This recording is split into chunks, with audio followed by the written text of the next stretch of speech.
This is unbelievable. The prospective juror in the Trump trial in New York City today talked about how she believes Trump's rhetoric emboldens his followers in a negative way, obviously. The example she used is when Trump said there are good people on both sides, referring to the Charlottesville riot, in which the media completely distorted what Trump actually said by cutting the clip and claiming that Trump was talking about the neo-Nazis and white supremacists who were in Charlottesville, even though Trump specifically stated that he was not talking about them and that they should be condemned completely. People still believe these lies from the media, and now those same people are going to be determining Trump's fate.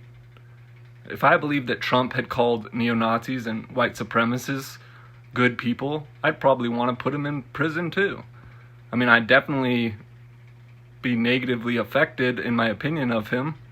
And these same liars who convinced the public that Trump called neo-Nazis and white supremacists quote-unquote good people are trying to have people like me censored and deplatformed from social media for supposedly spreading myths and disinformation.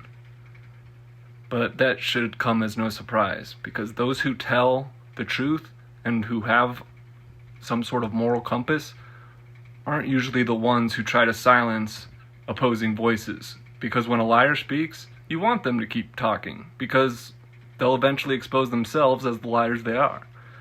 But it's the liars who fear the truth, because the truth exposes them and their lies, and therefore they seek to silence those who speak the truth.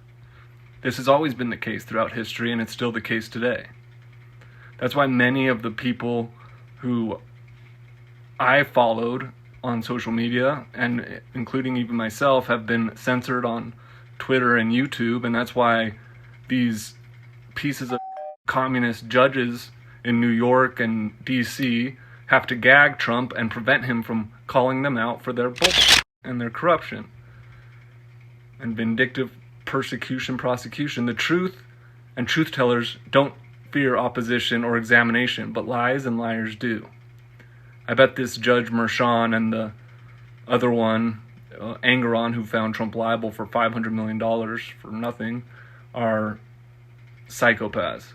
Because to be willing to go to the lengths that these judges are going to, considering how they're destroying public faith in the justice system, and I think ultimately are going to end up ruining their own careers and reputations, and putting themselves at risk of being held criminally liable for these potentially criminal acts that they're doing under the color of law, once integrity is restored to the justice system, have to be psychopaths.